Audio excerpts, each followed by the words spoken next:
And welcome in, everybody. This is Pucks from the Pine Tree Pod. My name is Benjamin Kennedy, and a happy Sunday to everybody out there this weekend. Hope you all are enjoying the time away from work if you aren't working. And if you are working, hopefully this podcast maybe can help you through your day. Uh, busy weekend so far, guys. We had the NHL draft Friday and Saturday. Tons of moves, tons of transactions to talk about. A lot of teams getting ready, making moves for Monday to be ready for free agency. So I want to break down all the pertinent things that have happened over the past couple of days with you, along with a quick review of the Boston Bruins draft results from both Friday and Saturday as well. Earlier today, the Florida Panthers did host their celebration parade down in Miami. Um, Tons of pictures coming out of Paul Maurice with his new shirt with the Florida Panthers emblem and his pictures of his cats over the emblem. Man, I just love this guy. He's got so much personality. Love to see that. But again, congrats to the Florida Panthers and hope they've had a good celebration down there today. Before we get into roster transactions, there was a uh, really nice story out of Seattle, something I had referenced, I don't know, a couple weeks back, that the Seattle Kraken have hired Jessica Campbell to be an assistant coach there with the NHL club for next season. Trailblazing move. She is the first female ever hired to be part of an NHL coaching staff on the bench. Um, Her track record, she was an assistant down at Coachella Valley of the AHL, which is a Seattle's affiliate, hired down there in July of 2022. And I believe at that point she was the first AHL female assistant coach. She did play college hockey at Cornell, played internationally for Team Canada. Awesome move. I'm so excited to see this. There's no reason why we shouldn't see more of this in the future. Plenty of women in hockey who are more than qualified to be sitting in those NHL team locker rooms, in those on those benches. So, congrats to Jessica Campbell. Be watching this year. Great to see. Probably the biggest mover yesterday, without question, Tampa Bay Lightning. They definitely shook things up quite a bit, and they've shook things up again today. We'll start with some of their moves yesterday, trading uh, Sergachev, Mikhail Sergachev to Utah. They're an all-world defenseman, been part of that team for a number of years, part of those championship teams. Uh, Moving out his salary. Of course, he got hurt last year, been dealing with some injuries, but he goes out to Utah. They also trade Tanner Jeannot to the LA Kings. These are two trades that were clear kind of signals that Tampa was going to go in all in on Jake Gensel. They need to clear out some cap space. At the time, it was also thought maybe they were clearing out the space to bring back Stamkos. Um, but both of these guys, especially in Sergachev's case, was a big part of the team. Jeannot was someone they had traded for a couple years back. Fitted okay. Probably wasn't the best fit for what they had expected, but clear out that salary. They received some picks in exchange. They also get JJ Mosier and a center prospect, Connor Geeky, who happens to be Morgan Geeky's younger brother. So, um, great trade for Tampa in terms of clearing that cap out, and it's even better when you hear about what they did today, which is a trade with the Carolina Hurricanes for the signing rights to Mr. Jake Gensel, a player who had probably been on 31 other, uh, boards coming into July 1st. We knew that Vancouver was heavy in on him, LA was heavy in on him, Carolina was trying to re-sign him as well. Once these moves happened yesterday, not a surprise that Tampa wanted to jump in. And what this essentially gives Tampa is really just like an extra day to try to lock him in. I would imagine that they probably have some sort of agreement in place before this trade is made, that they have some certainty that they're going to be able to lock him in. Yeah, I talked about he was on my kind of wish list board for the Bruins. I'm not shocked that he's going to not end up in Boston. I knew there'd be a lot of teams in on him. Kind of selfishly was hoping he would end up out west, just so we don't have to deal with him. But um, Tampa doing their best to recreate the wheel a little bit. Their roster was getting older. They need to make some changes. Sergachev going out, Jeannot going out, maybe Stamkos going out. something we'll talk about here in just a second. Um, but Jake Gensel most likely not signed yet. Hasn't actually officially happened that he's signed a contract there, but the rights are there in Tampa. No doubt they're probably going to work throughout the night to try to make this happen. Who knows? Maybe by the time I'm done recording, they've got something done. We'll see. Um, the aforementioned Steven Stamkos, um, again, I thought they had cleared space yesterday to try to get him done, but it does appear that he will be testing the free agent waters come tomorrow. This is going to be really curious, guys. I'm a little surprised. I thought that maybe they would try to get something done. Again, we referenced it last time that he went through this process before where he tested the waters and came back. This time feels different. It does feel different. 2 weeks ago, I thought it was a done deal. They'd make some moves. They'd figure it out. He'd be in Tampa. But this time, I just feel like it just feels different to me. Um, he again, he jumps to the top of my board as a Bruins fan. I would love to wake up tomorrow or go through the day tomorrow and see him signing a contract in Boston. There's no reason, absolutely no reason why the Bruins should not make him priority number one. 34 years old, captain, tons of leadership, all that winning, 40 goal scorer last year. He is everything this team needs.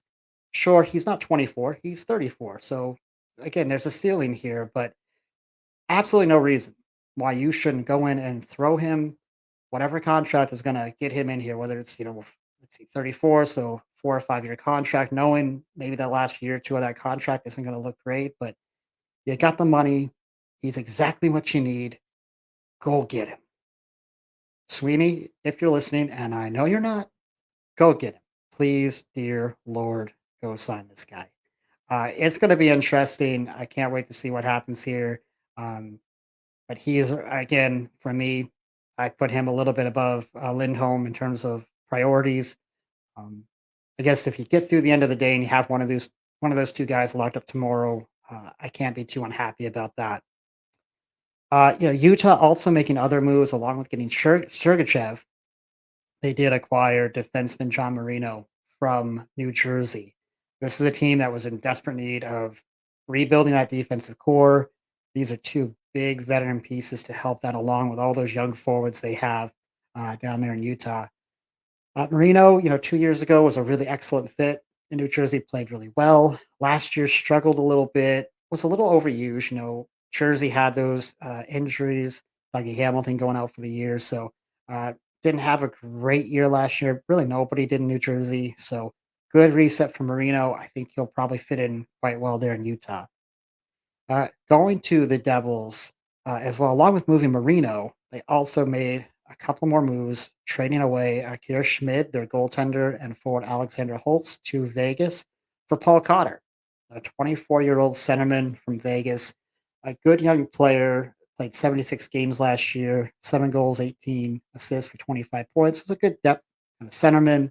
I think if you're in New Jersey, you want to move Schmidt now that you have Allen and Markstrom, and this gives you now another young forward to build off of. If you're Vegas in this move, Schmidt, he's still, I think a younger goalie and someone that you can definitely put in your depth chart behind Aiden Hill. And yeah, we'll see what happens there. But Jersey making some moves as well. A little bit under the radar move yesterday, the Pittsburgh Penguins, and I do like this move as well, acquire Kevin Hayes from the St. Louis Blues. 32-year-old centerman. St. Louis getting back those future considerations, so kind of a salary dump here as well.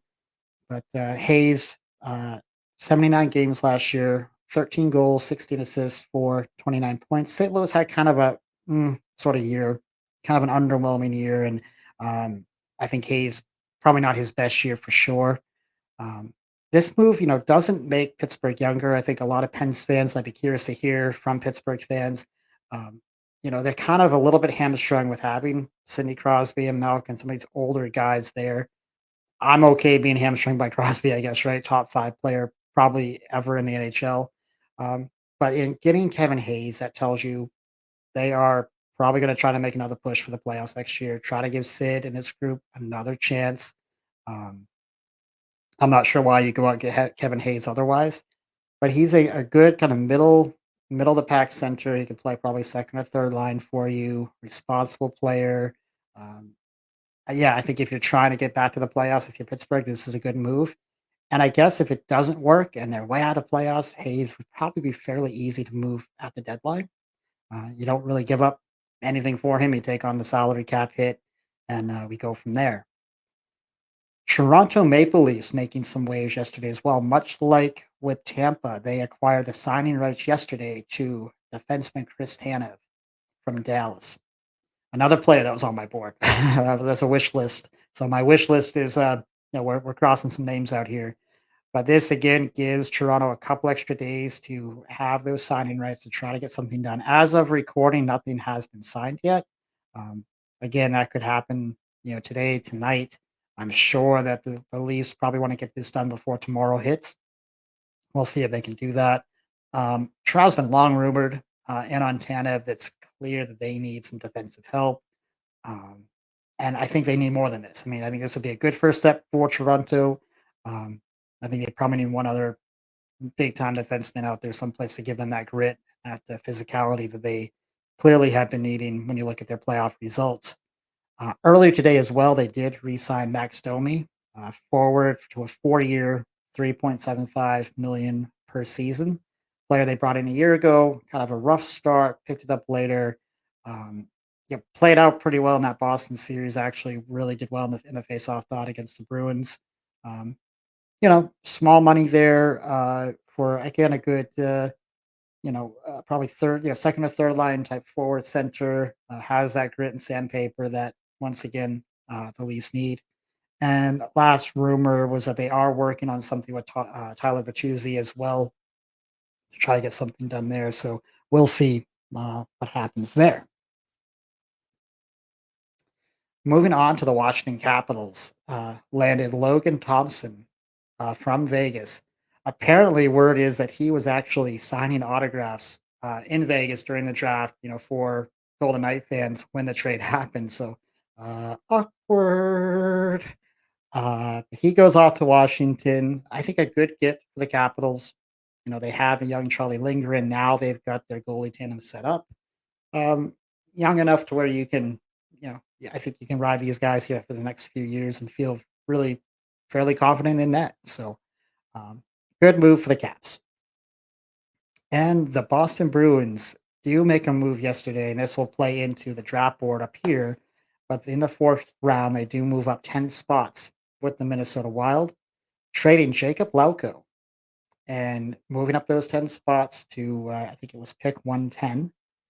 And they also acquired Vinny Lettieri, 29 years old, name that should be familiar here for the Bruins fans. Played 46 games last year for the Wild, only the 5 goals, 4 assists for 9 points. Um, a good kind of depth guy, most likely will be stuck in Providence, but a guy you can call up to be that kind of a role player for you. Lauko, this it didn't necessarily catch me off guard. I've kind of liked parts of Lauko's game, but he seemed to be in and out of the lineup towards the end of the season, and just seems like that fourth line, you've got a lot of different pieces that Monty can work with. So clearly, the player they get with that 110 pick was somebody they wanted. Felt like he wasn't going to be there at 122, so they go ahead and they make the trade with Minnesota. So good luck to Lauko. Wish him well. We'll certainly see him next year a couple of times, right? A handful of buyouts that hit the wire the last couple of days here. Jeff Skinner from Buffalo does get bought out. His contract, it's a $7.5 million savings for the Sabres for next season, but it is a cap hit that they have to carry for about 6 seasons. And those numbers go up and down throughout those seasons as they go. So clearly taking that savings this year to try to utilize that money for other things. Skinner will probably find work someplace else. We'll see what happens with him. Out of Edmonton, James Campbell, their goaltender, does get waived. Much maligned goaltender, came out of Toronto, signed a pretty decent contract there, ends up down in the minors. Really struggled. Started to find his game a little bit in the AHL last season, but with the run that Edmonton was on, he really never found the net again. So he gets bought out, 3 years left on his deal, and they are gonna be paying that off with some dead cap money through 2030. Winnipeg buying out Nate Schmidt. Just 1 year left on his contract. They have a 2.7 million dead cap addition, 1.6 million next year. So fairly quick one there. And then out of Columbus, defenseman Adam Boquist also getting bought out. This one's a little bit funny where they buy him out and they actually get a 66,000 and change credit to their cap hit. He's under 26 years old, so the team's only having to take one third of a hit on that salary. And then I think next year that's right around $500,000 cap hit, so pretty easy one there as well. So, whew, a lot of moves over the last couple of days. It's only going to get busier tomorrow and Tuesday. Be really excited to see what goes on and what happens with all that. Gonna dive in now to what the Boston Bruins did in this draft. It feels like it's been decades since we've had a first round draft pick, so it was fairly exciting to get into that Friday night.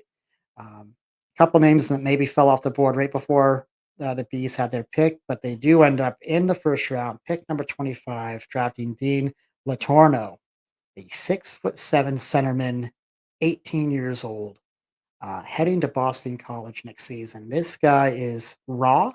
He is a bit of a project, but has high end potential, high ceiling potential with this player. Um, he is a bigger guy, obviously at 6'7", but and one knock on bigger guys is their skating. That's typically something they have to work on. Not with this kid. This kid has the skating down very well. He's very agile for his size. According to scouts, he uses like a crossover type technique to help him avoid those long and slower strides that can kind of slow down those bigger guys. Has a well developed shot, especially when attacking downhill, which tends to be his offensive game. I just think it's a great pick for where you're picking in the first round. At 25, you're going to take a little bit of a bigger swing. He probably was drafted a little higher than expected, according to a lot of draft boards out there. But I like the pick. Hearing some comparables to maybe a Tage Thompson, you're just gonna have to be patient with this kid. He is going to be at BC over the next, well, at least couple of seasons. And I think you gotta give him some time to develop. Only 18 years old. Don't expect to see him for 3, 4 years, probably at the earliest. But it will be kind of nice to have him right in the backyard in Boston, so the bees can kind of keep an eye on him. Exciting one. Be really curious to see how he develops out. Um, like the pick, like the pick a lot. Have to wait till round four. Yesterday, this was where they made that trade for Lauko. They move up to pick 110 to get Elliot Gronwald. I probably mispronounced that one. A 6'2" defenseman out of Vermont, 18-year-old kid heading to Quinnipiac University next year.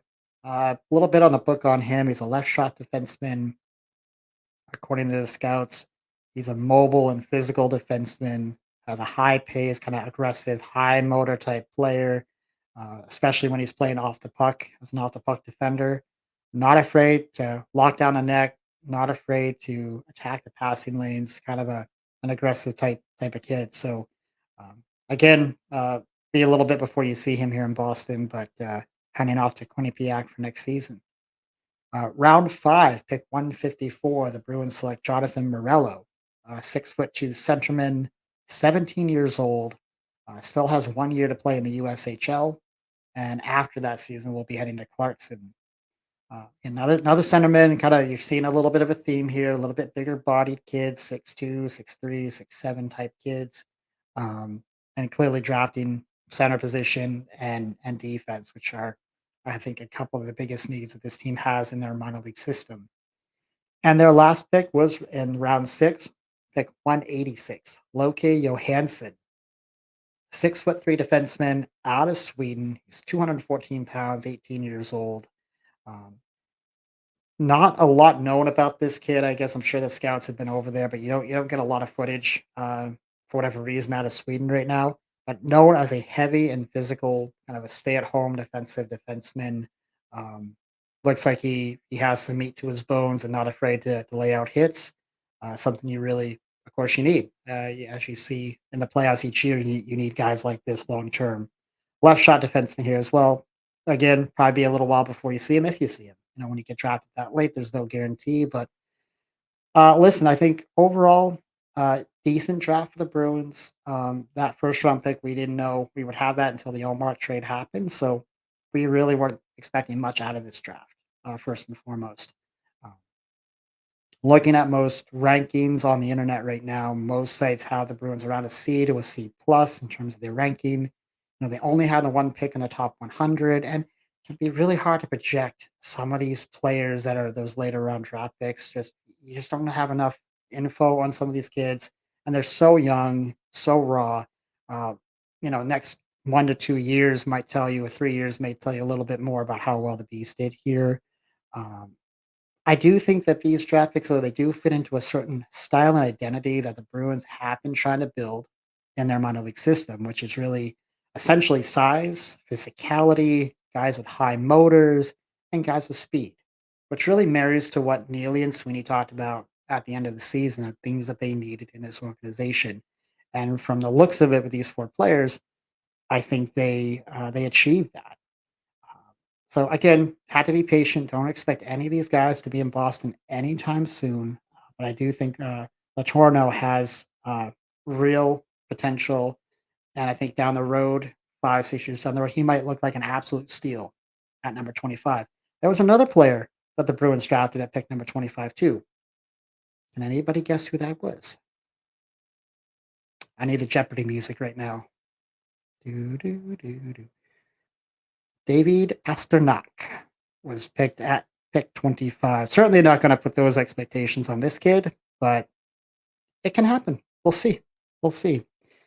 So, guys, that's what I have for you today. I'll definitely be back tomorrow, probably tomorrow evening after some of the dust settles. There's going to be a ton of action, ton of activity. Can't wait to see what happens. Going to be a lot of fun. Thank you again for all your support. If you like what you're hearing, again, don't forget to hit like and subscribe down below. Leave those comments down below. What do you guys want to see the Bruins do tomorrow? If you're a fan of another team, what are you hoping for your club for tomorrow as well?